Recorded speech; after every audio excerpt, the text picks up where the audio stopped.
Osi Ivory Coast double chance win or draw na nyame adom win or draw na abam na wudi be 100 cedis a eno no aban ba gi mu 10 Ghana cedis eno so e ho no ma etinkwan papa eye dwuma pa enti sa nyuma weni na no ena Dr. Baumia kasa enu no se eyade bia eha na 11 mpo eba no ono onya kukudo kan pen say 11 de ayede betu mobile money so de ni trimu ntene no esan say mobile money no akwakwa eze sabi mpraduasa ehiafo na edidi dwuma pa sanso obu onu ma nyame na dom akopie nkran odi pa kakra bosume so anana watwedu no nya akra na osani bia ma ne maame abanseme sa abagibi ne maame so ti krokitomi obre otepentenkwa obu onu ma otwe na dwuma efo kakra ode bema wo mo no ode fa mobile money abanseme tibi enti no no de na 11 ni trimu ntene no nanso oyeden koka oh so gofo se ko ose wom se no ka ban ho de nanso dom dodo ano de ya ne modu tin ba ko nti ma wom gi 11 tum eno na Dr. Baumia se afi na aduru ne so ebre na aduru ne so akasa abato ne bebem na ye nhira ai enti se Ghana fo to abama na afi no be ma mpani a o ka ni pen ma Ghana ni bi ate ase se 11 se motuma no be ma mpani a obetwam afi betin so 10 cedis ana 10% na abanti ewodi obedi hu no eno so oso obetwam ene ade bia eye sika ye didi dwuma ewa abafu tentamfidie so a aban agigi gibi free so no osisa nyo mani na obeyi de free onom Dr. Alhaji Mahmoud Baumia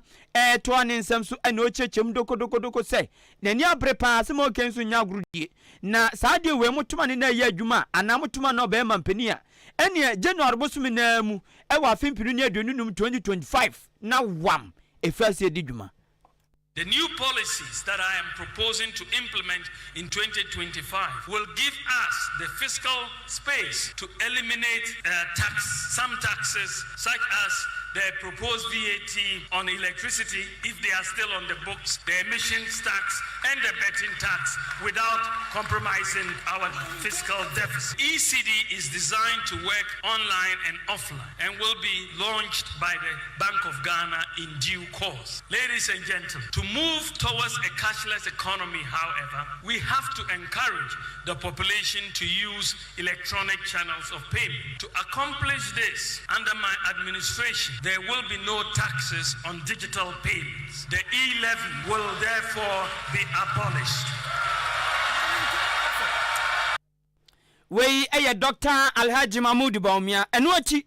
osanto aso se oman mu sade yen hihye yete eba no enwumasua uye nyame wadom na wie SHS a suku a obekwa akoto aso bia no se ye teacher training se ye nursing school se ye university nini na de obekwa wie bia no ache wosom oman no afe baako ansa na ban na nkasa mo adwuma se giye na mitua woka onsum sa afe baako na nya de ebefiu na afiu kina enti eno no eyo shekete so wie school pon uwie teacher training uwie nursing school a eyo shekete se e wo se wosom aban no afe baako eno ene ya efe na national service eno na Dr. Baumia kasa wo ne dwumadi ase endo UPS ngran oche se no so motuma no na obe mampani a sa national service na ya ne kete upo obeye national service ansana ya mo adwuma ye no ose anu so oba obeyi afiri ho na waye ne se wo bewie school ni se opeso ye national service na ebia hu adwuma na ni so ansana abanyanfo adwuma mu dia eno de obi ani uni ho awo nanso se wo mpese obeye dia no problem eno so na se utuoma ko ani ma ne sa international service ayaye no ohyekete upo obeye na afi baako ansana aban amu adwuma no Dr. Baumia so oba obeyi afiri ho. To help our youth get jobs, I believe it is time to rethink the concept of the current National Service Scheme. My government will propose that those who, after completion of their education, can secure jobs will be exempted from National Service. National Service will no longer be mandatory, and students will have the option to decide whether to do National Service or not. This will also encourage companies to go to the campuses to recruit annually. This time they don't go because of National Service. Eni amuti ye Ghana mampani abedi echire. Ono aso ene etu franka ma New Patriotic Party NPP amanyuko no. Endura ene da edikanya. Oni Ghana 14 awoso fitiso mutu abama ne beye franka tu ni ma NPP. enti dwumadie kɔ so ɛwɔ UPSA University of Professional Studies Accra ɛwɔ nkran ɛhɔ no mo ɛna kasahuyi ɛkɔ so ti Dr. Baumia ɛna mote na no din nsɛm no na ensɛm yɛ ɔkeka yɛ nam so ɛma Ahenkan News yamane boni note hana kokɔ ti Simonten so ne Ghana fo bi kɔkasa sɛ ɛndɔ Dr. Baumia kasa yɛ no ne kasa mu no ɔde tuja sɛ e-levy ɔba ɔbɛtwam afi betin so 10% aban gye no ɔba ɔbɛyɛ afiri hɔ ɛne sika bia adwade yɛ dia aban gye bi firi so no saa nneɛma ni na ɔbɛyi yɛ afiri hɔ no na Ghana fo kom aha wɔ mo na Ghana fo yɛ busam sɛ anyambia ɛno no muso musɛn na yɛndi nkantie e-levy no ho nsɛm sɛdeɛ wɔn kafai 11 no na nado na de 11 ne ba ye sika a ye de akoto baabi a ye sa akofa no ene ye se ye te ye ho 11 emmoa se me di misika ma ye adwuma de misika akoto baabi se enna baabi ye se enyira nti na me de akoto se enna baabi ye ma na me kofa ye se ye te me 11 support ba old ma onua se o meji 11 in free ho ndem timu se o de pivot keke like adia wa Muhammad no office na formulate law na adena mama beja sum de dent na o pe idea o pe so yi free and the timu se opese Ghana fo nya interest on mu keke sala mi ho no ne ya adwen ebom eniema bi wo ho a sese oyi ese nyame ya na drum na obetena so a oyi enye adwuma fi se emi enu na tran se aka emi enu ye beton mo na afi sisi a me bekọ pension manyi nti bekọ pension na betra so na ton mo na wo ba ya wo so ba o de mo na de wo nton na beton ba ku timi ne nya adwen bia na ompene so sankan ye den emlasa beta akwa se wo ye nuanu mienu na mo na pani shemla se bo be 10 na mbudidi a wo ye dan a bo be 10 na na wo se wundidi wutimi nka se osisi ana sisi nti so di na chine de do beka bia no eye o enyi o so ofa ne saa nti so no se so oba na obeyi afiro na se enya adada bi no ka na se no credit a ene ina e ho e betwen no se omla no meye man ye bi nso ana ebia aja omo de privilege oba anya saa na obeye no o se me de otimi ba na obeyi firo de a ankeye at least e bia te no mbete so kra no so no a no mu ntimi yin firo ankeye no ma pani bia ni na adwo de bu man nti e bia owo ade nim enye ompe enso ka ye nti so pani o nti se ebesi nsam de ono so wona dwen a odi bu man to betimi asa because we abrabon se ne amanfo complain ba wa se yile bi ntwentwem ono se enye but oka ni pani no be ka so onfren se bedi nsam de a ono betimi ye fo na dwen obetimi aye wei eya Ghana fo bi adwen kyerɛfa Dr. Baumia se o se obey man pani obeyi e-levy ene bet so 10% sika aban je no obeyi afiri no Ghana fo bi se de mu hu no ena o ma kyerɛ madwen no eno achi National Service for so de na o se oba onye ne kete ma Ghana fo enye we no eno so saa na de atwato kra no so we no eye tax no bet de na ngazangasa no eno nie de wom di nka kyerɛ madwen ne e-levy yentie tax no so de Ghana fo bi ekafa ho o se obetwam majority na extra bet ever Ghana like we hear statistics na we say majority extra bet inti I hope say people vote inti onim so ya boys ne mo extra bet na ni beje and inti now it means all this happen me dem for us say about you because bet na extra no sabi e di sika na extra bando ne e money e extra but say me extra bet na bia me say me di 1 million now bet 10 cities me kai bi kura na me how bi mu a sa 1 million na sort pepe na 10 cities na bi me no bia so am ko je 10 cedi no nti sa de ase ha boys pa se me adwuma me se metna se because bet twa na easy sa o bet na se a o be se we be lusu we be say na obedi na e beti sika free so ne de dabi enye de bia se Ghana ho kire ntini we na be na Ghana e bibia asisu ana se bibisa but bet ne de oba na o free so dia hule anwa sisa de ne dada enti eno na waka na amakọta ase na o se papa ne free so a no ba obeye free so no ne se ne o sika no kra no aba no kra amonto ma no ade na kawie na afa na wo betena so se wo ba obeye free so nti ene de enye adwuma ba omiana nkasa no o hiampa bo nkasa fi se ono no man de beboa emumu no no wompe na emua na ope no ni decision no take no hu se nipa ana beto abanama no enti no opa futu papa ompe futu aba obi obetu no futu papa watena se abopo one na nado na abopo no aje no nim se enye ana afi di oma mo hihye na omde ato no no beji so je ne o se yemfento yemfa ono bebe yemfito obe yemfito so na chesa aje na mo hihye na ya de bone ana na opese yede to so na wo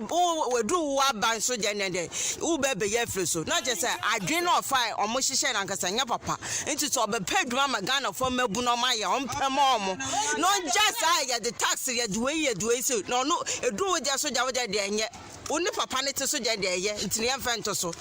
entini ye kacha ba wo miane se we na oba be kacha na atoga na fo asoma ene ye ntie the woman ne say obetumi aye but the confusion is on one party and na e buy so then why do you want to take that off but said you can we nipa if you had the initial decision who say nya den emwa into person yes akrai wo mo and of course why not wenzu aye Ghana for bi adwenkyerɛ fa Dr. Bami oso obo be bet 10% na da so na free so no de omo ka fa ho eno no ede na so woka fafa 0533898915 Ghana di chimama ya toa awiapem to bra Kasiebo no so akoyen anim wo sefoforo enso emu na amanyosemu a enkomo ana egusu a yede enso edan wo no na ukopiemu ewo eye omayi mra hye bedwafia mase bedwafo na timi ayantotoya masisi amno ekase de omaye nsakyeraye ewo mo amamra ene omudwumadi omudie ewo emra hye bedwafia onom akosi broni kasamo osi eye new eye standing orders na sanse ya wonum eye aboa amasisi amra hye bedwafo onom ko mra hye bedwamu bia yebehwani akenkan wo mo ne ehuse asomasi anaso obenten oba mra hye bedwamu nne ana se wa ma enu achi so mo kope Ghana aye yadwom ayeto kire yesu ne ye ban ene se bibabia yase efri no pledge no so mo beto na babia ne no so atimi aboa bohye ne na munyina mo beka na oka wie ne ye dwumadie bia se bi wadwunu mu mienu ahu se ma se bo se medi no kra de ma Ghana nti wo ma won sa to fam ho na se bi ukoye de ense fatape wanka sa se bi wabo hudua na duachi na sadu tuwe wonum ayeyi ayade se ene ho komodidie na afiase a asore ewo mra se bedwafia mo mpanyufo ne chechero madwene chechirem die nto mutu sa na mo no ene moa ne mfasode a ede bebre eye mra se bedwafo no na afeso aboama Ghana chechire atimi enso akọ nanim sade etie na efata na opanyini ba akọ akopia wo mra se bedwafia odi akotere pa dom ketwa no wama no ba no dani eye owura Dr. Keso atofosen wodi atuja HMS sede mra sebedwafo timi enwu se da bi wohwe mra sebedwamu dwumadi a enfie pole ba se aduasa enso ene akire enie ene ahwa adi hye bi so eti abra so se wo so moye sakyere o munyina adwe akọbenkrom amaye sakyere no sabepepe ena his excellency Nanado Danko Akufo-Addo MPP abayi ewose wono so hunu se yedi Ghana se ne nsa no efie nwatwimu ane ne nam yi ewose hunu se nyoma enkonkan Ghana fo wo kyere wono mo papa amanfo tiem ese abayi se bodi awokyere ana de aba wono mo so enu te osa aba no so trese na wono so eye nsakyereye awo na mamuo se de be ya ebetumi aboa ama awokyere a bebrebe Ghana fo na muo no eto betumi enso atwa na wo kyere mu se pempen yi ubusa Ghana fo se Nanado Danko Akufo-Addo amambo mu ni sai omo se dia asem na wokan enya Nanado Danko Akufo-Addo amambo ni enye etu ga se nya san no obusa se nti wa na ayo omo se ebinum wono ma asrofo bi mampanyina pa wo mo mansini krach ne mansina rua binumo ene ebetimi de yansa achechera nkofo bi so a yehunu se asumase no bente wo mmoa ama man ne nkonanim ene omodom keto akwa no busa wo mo a ometima ka jo so rua kinoforiata must go esanse ne jumadi a wodie no emmoa amesika sem nyina brane wono ahihye bobi a wono akasa sabi wantimi andi so watinte so atofam de katrama fa eno so de sabi eyachi wade kase de ba omayi afi krampo asemba ku so kura mo e kire mu ni se opanyini edi Bank of Ghana say say Owura Dr. Addison wono so ma kan he must go eno so wada so te ho etu omo no ebetimi a kire nkrofo bi asabia yi omu free na nadan kwagu fada mambuo ma ebetumi aye bibi aboa ama mambuo no atimi aye akono saa so na obusa Ghana fo ade hye bi ni mu so a obi ebetimi a kire nanso aban yi sabi oya titiriti kabia nkabi okasa ya ne detu no fusa dan kokotago wano a ontie wasem de open woye ose no na namu ama Ghana fo e kire wo mu no edise amna sebedwafo atimi atrase ahusa da bi enoma bu enkonkan no omo atimi akom ho abom afane afa akeketira bom no ma ye nsakira de a na nado dan kwa akufado so entene wase no onye nsakira ye ewo na mamuo mu sede be betumi aboa ama ho kira ba oman ne so no eno so eto etimi atwa. This meeting is largely going to be about 7 weeks. And for me, the most important one will be the State of the Nation address, where the President will be visiting, will be coming to Parliament to deliver the State of the Nation. Members of Parliament will do what we have to do right in making comment on the true state of our country. Our country is not sitting well, some of the things that we do. And just like Parliament has reformed yesterday, I called on His Excellency the President, the Vice President, to also reform their government. Because Ghanaians are fast losing hope in our democracy, and we can't allow this to happen. So we also have to reform the way governance is done, reform his governance style, and reform the way governance is conducted in this country in a way that we can get the confidence from the people of Ghana so that this democracy can succeed. Adishmama wey aya opanyina bodwe mo mna hye badwafia dom ketwano otwa wonum anu Dr. Kaso Atofosin na wokyere mu se wo mo bompa ya senga kankakra ede ya State of the Nation address no akora mna hye badwafie na mamra ne hye ne se wo so okodina na okenkan ntomo so otwen no oba pe omo de ba giere no taman kosisa mamamuo mu ene de oba pe oso mbeka kire no pirepire nye prefa Etiefo beka ya opepon bosome ne da etoso aduonu nson a ewo bosome a etwam ya asem na miken ewo afia mu NPP amanyoko no koto aba parliamentary primaries koyi wo ma be ginam akwa premier shebdwofi akonya no ewo party ni din mu afiwei abatu mu na ebe na wiye no na mantema odo ni mensina odo Ghana anum se ni na wo mto aba no NPP amanyoko no sitting MPs wo ma titete so pan a wamo san premium no maku aduonu watwe 28 ana hwere wo makonya na awraho papa wo wiye na hubobrim abo ebinom eno nam suma Speaker of Parliament onumnyafo Akan Kingsford suma na Bagbin etrese ade wenye suban pa so obi baba mna hyebdefie obeba first term second term okọ third term ana okọ fifth term ana okọ fourth term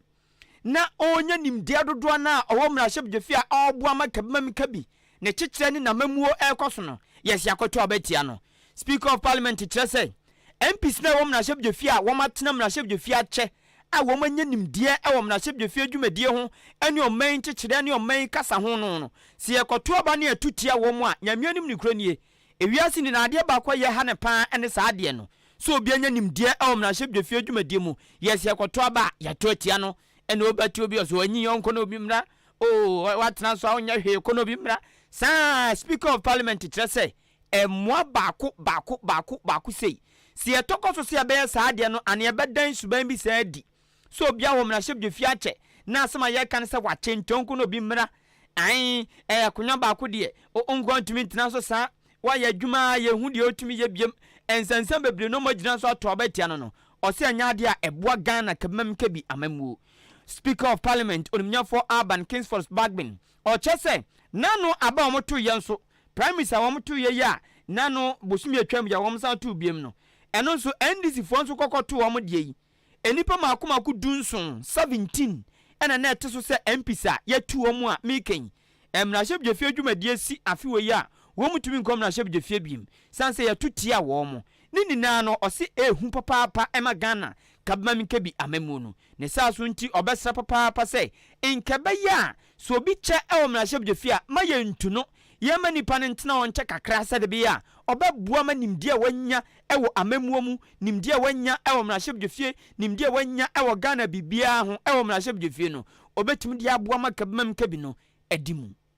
We woke up one Saturday and by the evening we had lost 28 MPs through the primaries of the New Patriotic Party. Earlier last year we lost 17 MPs through the primaries of the NDC, National Democratic Congress. Honorable members, the primaries are part of the process for the electorate to determine who represents them in Parliament. But the case of voluntary discontinuance of 5 and 19 followed by this election of 17 and 28 is not a good signal for the legislature and for Ghana's democratic development. Nigeria, as we all know, count in this, but the endorsement of your party to contest is equally important. Honorable members, the hemorrhage and cost to the nation is, however, a matter of great concern, worth considering by all stakeholders. And I want to appeal to the political parties to take this matter up serious, because the investment that is made in an individual is so huge for the nation just to always go with after every 4 years. This is not to say that we should not be assessed by our constituents. Definitely they have, but the numbers are worrying and the cost to the nation is colossal. We need to look at it as a country.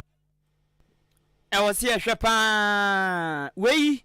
a Speaker of Parliament, Right Honorable Urban Kingsford Sumana Bagbin. Na abusuafo aya pam to be Akan Kasiebo and Agusu Edimu Enjremu Ede Esum wo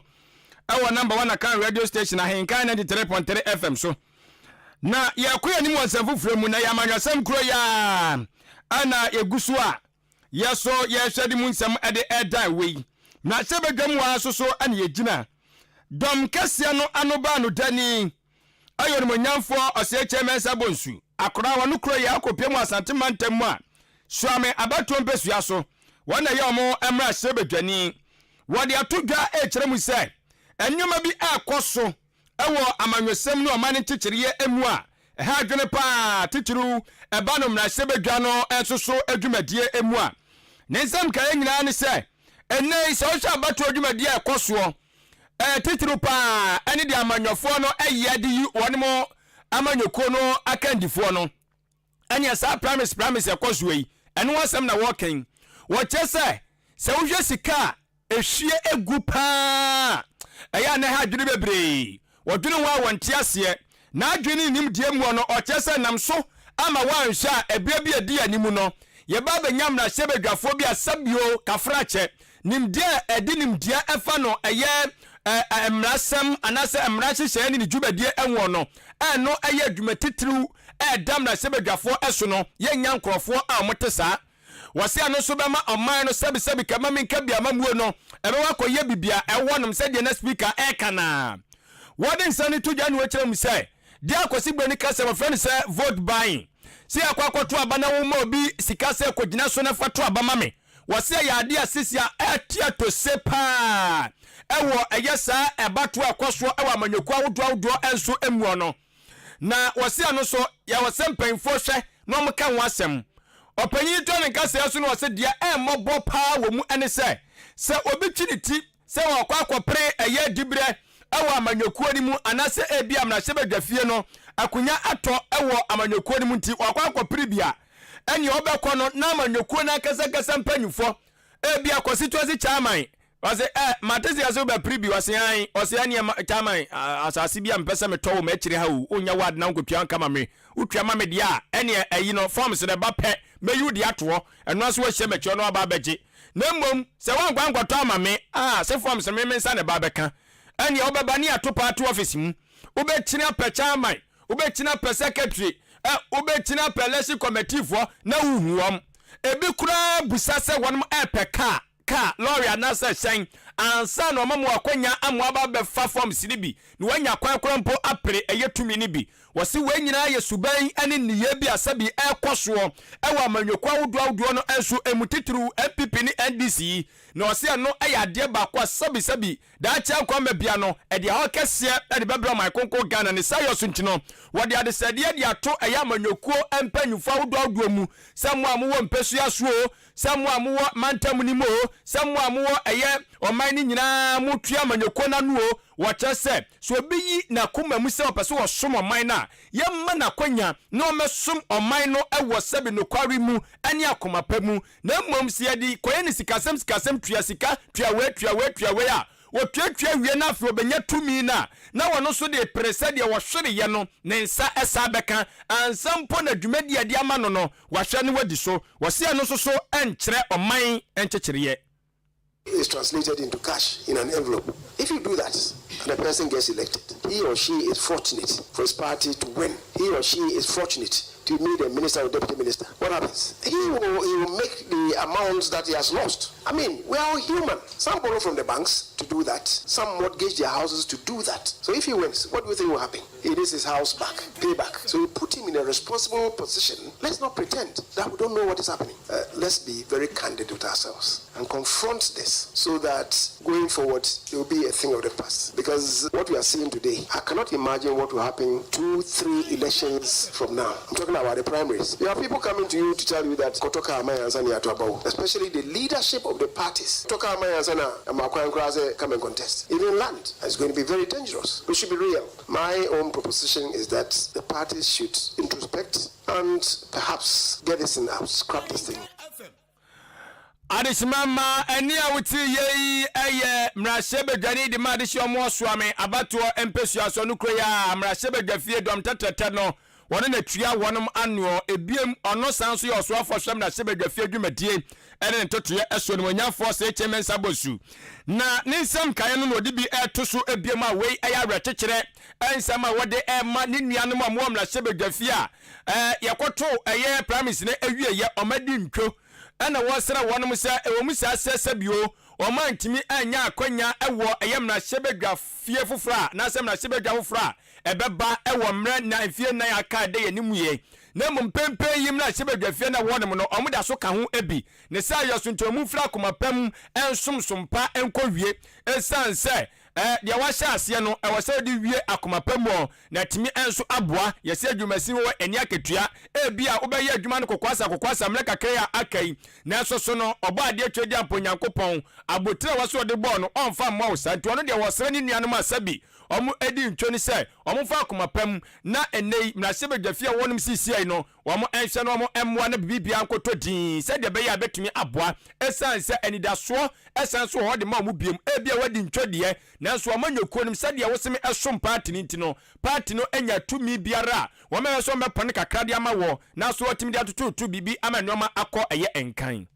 Because you have lost doesn't mean that your world has come to an end or should come to an end. You may not be in parliament, but in the party, there are rules that you can play. And I believe that if the candidate recognizes your own efforts after the failure to contest, he recognizes the fact that you have not lost him, you are part of the electioneering campaign at whatever level. When the president enters his kingdom, which may have several mansions, right, I guess you may be sufficiently compensated or rewarded. And so it is unwise for you, once you are not successful, to sit on the fence. But as I've said, we are all human though. And first of all, we need to manage the person who might have suffered that loss. And once you're able to do that successfully, I guess we'll get the participation of the person. Arismama eni eye mrashebe gani di madisho amwa swami abato empesua eso dom tetete wo mrashebe dwafie anoba no tani ana afi wasanso eye oswafo hwem mrashebe dwafie dwumadie ene ne ntotoye eso odumonyamfo osei chemensa bonsu yentoa awia pram tobre akan kase no suna meka wo se wasugusu ya wutie kase yi ewo Ahenkan FM what wasum papa no for wadwen chene for 0533898915 aba beto dwa so for hwansa ase so ama yate ase se ewiase ni na yadodo keka ko 8 billion eni akire na emu ahiafo a ewom no yase 1.1 billion every Africa ekoba ne sen na so for asi no pass Africa so ye wonnyoma masika nanso ahiafo abusu Africa ontiase me banam dimunsam ababe wo Masha Beauty and Training Center obotire obitimachi oso oboni tiade tia anafu so e konfa no chi o senso ye man konfa no chi fertilizer ani bio I don't know nanso se opeso oboti ma ho ye fe na ho ya kono a e ya Masha Beauty and Training Center na ye ntiase se wo ye oba wani munyam e ye otiri hwi entu de ya hwe oba bi a wa onim no mo ni ti hwe no na obo ni ti a hwe no sunsun ewom ni mienu hwe de na de omo ni ti no se de na no ho akono no se de esifa ene wabo no se de no ho akono esifa wankasa be sunsun no kire se nimdie mu ne Nyankopon sa ne ne hyehyem no oye ne so oba tunu hwi de nanim onyam ba kope tu yama ne yefa emu onim onyam edan di pa enti mu a mubom ti basabasa no Nyankopon kro betumi abusa mo ho asem sa de enti na mabọ fefefe nam si boti na nim onyam ne mpie na sori a omo ne baabi pa na baabi a wo boti ubon mo ne se wa boni ti na oba asoko boni ti na otua 5 cities na otua Commercial Beauty and Training Center onye wabodin na nsuti obeba ma no wankasa ena obedi ho adanse ne nyuma panti ene se de nanim boda fomti ene se de otenanim se de no ho hanti ne customers buburuja eno nsunti ono nsu ni sa no wafa adwumayefo buburuja apprentice buburuja entu ko so ko bibia onche onko salai de bi ebinsi e Commercial Beauty and Training Center oye pedicure manicure ena afi wo abufra bi na se na neje etre ye ho ana se pedicure ne manicure adwuma ho ena afi makeups so wo ye nails so ne de ka ho nini na no Commercial Beauty and Training Center oteten kwada mo won be ye apabene ewom enti mabufra bi ono owie JHS no osi onko school biem owie SS no osi onko school biem wawie school pon wawie nursing training wawie teacher training ubetumi akwa part time akosua nsano adwuma de maza nsano adwuma che esumbo chen bibia tinsano adwuma de unya kwanya bia fa ho hyem na sua bi egu trim na mfanya hwempo a obi magin fruit trim emagin fruit nsano Commercial Beauty and Training Center wa chimoda udu traffic light one man money yesa de wo ko nursing school mo no ni finfia pe na obehu no frɛ 0208 309 581 0208 309 581 and 0244 171667 0244 171667 me pabo chow please obi epe edan ahan opa single room self contained e wa chima boabo timu achima boabo na mo single room self contained na opa so de han a pacho freni pano na ne nkasa 0545 950 502 0545 950 502 na onini pakro enkasa sisia afi minko wie kase no ewo ehiafo Ahenkan FM what wasum so afọ hwe Ghana obo ade ne paso ene nsase ni na so Lands and Natural Resources Minister onimnyafo Samuel Abuginapo dwumadie de ne kopie South Africa krobi efe no Cape Town na ye dwumadie bi a womatu din se 2024 Intergovernment Mining Summit ene ko so Cape Town ewo South Africa na Ghana yenim de ni ba akokopie onomo ya okasa na okire se ebibrem ewo haw bi a wadwene ho a ontiase nso a odwene ho a ensiso na asem ni na ne se osi wiase ni na obode ne pa ehyehyehye asase ase zinc diamond gold bauxite copper sanyo ya ehyehyehye asase ase eni kota ne nasefo ni na no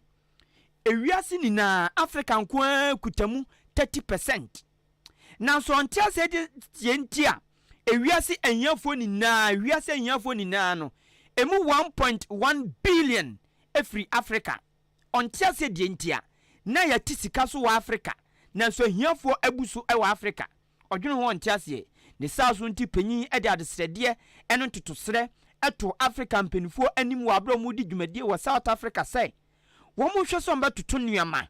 ama sa obade ni payi a ewo wo yensa asiase a yenya so mfaso na so hiafo abusu tam okọ Africa man bi mu a ekom tumi di nipa bia huna na nima ho ya ti so ba onyem okọ obi man so a ekom tumi di obia na ne na huna efita chinse de opebreduru ezo be kono nsuto blem ne ewo no ekom din krofo wa Africa papa na Africa pane omanya so obi nya visa so okọ develop country bi so a onfu plane nimpu no ana onkonko ya ekra wanya visa ne keke no otumi to nnwom yi nyame ayɛ ɔten obi a nka yɛkɔ piano tom nam no wanwu na odi adanse kyerɛ sɛ Africa man bebree abibire man bebree no ɛwɔ haw na nipa bebree na ɛwɔ mu no so ɛbrɛ ɛno na mo kyerɛ sɛ nipa 1.1 billion a yɛ hiafo no efiri Africa ewiase ni na no 1.1 billion ko egu Africa na sɛ nyɛ dɔm ketewa enti owura Samuel Abuginapo ɛdadesɛdeɛ ɛto abibrem aman penifo ni na anim sɛ saa ɔbɔade nipa weni na bauxite zinc copper diamond gold saa nneɛma weni na no wɔn mpɛ kwan bi wɔn betumi de afa so a yɛbɛdi dwuma a ɛbɛma afa so aba so na yɛn nipa na ɛwɔ Africa no nso a yɛbrɛ a yɛdi hia no so ate. First of all, I think we need to proceed on the basis where the mining industry unleashes the prosperity that show. I mean, it's on the basis of that you can have a proper benefit sharing, which is equitable, which is just, and which is satisfactory. And matters to do with international mineral partnership. I mean, if you allow me to be blunt, let me be blunt here. I mean, take for example about today, in spite of all that has happened on the African continent in terms of extraction, Africa still holds 30% of all the world's mineral reserves. If you take copper, zinc, and the rest, we run into 90%, 70%, and so on and so forth. And yet, we have a situation in Africa where the world's 1.1 billion poor people, half of them are in Africa. The IMF, for example, projects that GDP per capita income of the 30 poorest countries, 25 of them are in Africa. And so the question that arises is that why are we where we are today? And why we are where we are today, partly is because of our historical antecedents. Historical antecedents in the sense that from colonial era to date, the policy, as I call it, dig it and ship it out, has not helped Africa. But that is spilled milk, and I'm not too sure that we should continue to look backwards. We should look forward. And to look forward means also that we have a different Africa. And I think it's absolutely important for us to underscore that point and do so forcefully. The Africa of 50 years ago is not Africa today. It's a completely different Africa. Wei eyowura Samuel Abuginapo wan fancy wo osan to aso kan biem se sa ohawa ye family na no oyiwe bisa se na wo den na ususu se yenye ena osusu yi se enka be ya nka bibrema man ni na no enka ade bia ye be ye no ye ma ye masisie mam ye ma obi aho han no ena afi biem ade bia nka obi betu anamo no nka bibrema man no se bia Ghana na ebibia nka nkaye no ye na ye mfa moa mra mebom na ye mua oman kro Togo na ya ye na ye nkambom na ye mua wo mo Nigeria na ya ye na ye nkambom na ye mua wo mo ena afi biem osan susu ye se enyoma ehihye shobo ade ne payasi ka be ya ke ya de hye na titititi amanya wudom obi brem no ye ma wo mo akade a wo betumi de adi huduma no mo fa ndi huduma na nsemo de tudwani. Now, there are one or two things we believe African governments and African countries must do. The first one, in my view, is that we need, as you pointed out on the African Continental Free Trade Area, we need to synchronize our efforts. We don't have to act in silos. So if a company can come to Zambia and the Zambian authorities have put in place policies which ensures value addition, but that company can come to Ghana and extract the same mineral and export it in its raw form, is self-defeating. So synchronization and harmonization of our efforts is absolutely important. Secondly, we need to equip our people. When we go to the table to negotiate, we should have the best of accountants, we should have the best of geologists, we should have the best of engineers. We should have people who can negotiate with their eyes wide open and with the capacity to negotiate and negotiate properly. The third one I've spoken about already, which is putting our house in order, building the framework that will attract investment. Na no kra na so for hwen sase so ene obade ne paso Ghana e kasa South Africa Cape Town ene o say ye buba bi say aboa bi adidi ko ba bia na sumudwo no na de odwan penso ene ode ne kaka board na so odwan bu onu ma yetumi tiano ma ne kaka no ba bia ode bebo no ozesa no o ka kire investors wo ma diske wurewura nwumam se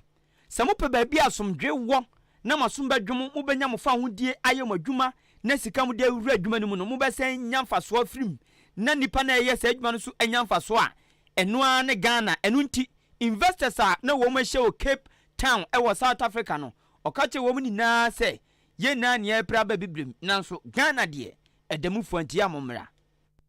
Look nobody will bring their money into your country to invest when they don't have security of investment, when they don't have assured returns on investment. So the framework to attract investment is absolutely important. And in conclusion, I mean, for example, in Ghana, we are putting all, we are trying, let me put it that way, modestly. We are modestly trying to put the building blocks to build a mining industry who jettisons this colonial architecture of dig and ship and usher in a new era of value addition, and not just value addition for the Ghanaian people, but value addition in a manner that benefits investors as well. And that is why the Ghanaian government works very closely with the Ghana Chamber of Mines, and whatever policies we put in place, we work in tandem with them so both parties are satisfied, and that is why we continue to entrench the rule of law. I think it's also very important. Democratic principles, rule of law, independent judiciary. These are the basic tenets which can attract investment. We need to walk the talk. We need to back our talk with actions. And Ghana is doing just that. And Ghana is the place to invest. And Ghana is the place we are putting the measures to attract investment. Onipa mochi so akase ya swafo shoba de ne personal as so Lands and Natural Resource Minister. Onimnya for Samuel Abujinapo. Okopie mo South Africa no din same way etuja. Yati. To South Africa no can same we. Dwumadie bi na de no kopie o. Okay, yebe nyame ase. Amafo adwen chendo mo dia papa nyasem ketwa. Na SMS na me we. We se afa no Enoch. Wowo jiwani na wase Dr. Bawumia. Nya wo kan nyina kusitie. Ko kusi tie. Ai Enoch so wo jiwani kwanta. Wase de Dr. Bawumia kan nyina no. O tre. Zemo ka nyina oboa. Wase no wote fa na taxi o mo de ba no wote etuo ne yaso aba no obisa Dr. Bawumia se na wote hene ye etuo so oboa de okanyina oboa mo Ghana fo ntie no we si afa na ya bari achimesem eno so chem so Dr. Bawumia o wani so adi hunu pa wo ye inshira e de ma my konkono Ghana yate wasena na akua de panso ne ho mfa no nti wachia no yo owie ye no we say asemu na bayiri ne wazi ajagusi machia oni abusuan kan ni nyina mechia mu nyina na amakrom de ya biem anya asem ketua na mom monkan chesa Dr. Bawumia no sebi mpraduasa Ghana hanum yete no yenya mofra totofi wa o yesi sabio panyin obi nya bi da abofra de nyina ye bi da why wase Bawumia no munnim ni pa te se o matade a hye wode mo no o munnim ni pa na Ghana apa de na adwiso be ma panyin wa de wontum na anya adwuma da wode apu kura soso asemu rabuni na rabuni adai woni papa wa asema na obo apusa owie ye no ana wesu di atum se national service na Dr. Bawumia so be ye free wonu mu no waso no de nto asomu ma no sesai esanse eyade a eboa abofra kwaginim de awie sa na nasifo ya on bo life yi wakosku akobbo life owie ya so onko ye adwuma onko bo bi panie na onko no kodo wo bi pa na onko wo ane ende etini pa ne de sabi mpraduasa onko no kwaginim de ni wie a waso mo na kwanya na wakọ na de kọ na waso akosua no wakọ yam ye nwusa mpa wahunu ne ye mu si wanwu na timi abo se wakọ na sam mo nyanim de afufro na no so timi aboa true national service kro ya no obi kro wo timi nya recommendation ni afọ da dwuma preko nya afọ se kwọ tena fie bia na se nipa ni wie ya de ne hye bia hye ne se opa onko ye national service opa mo onko ye wo se de oni na nya adwen woni nya adwen na akua kunadu atima abo abudo butuo ai alawa kakra mbetua de ma omunti isi ambase mu yi anu firi ho okay say so national service no mo wa yi anmisa dia mo so je na okọ school na nkasa nso a enso wo wala wa woje se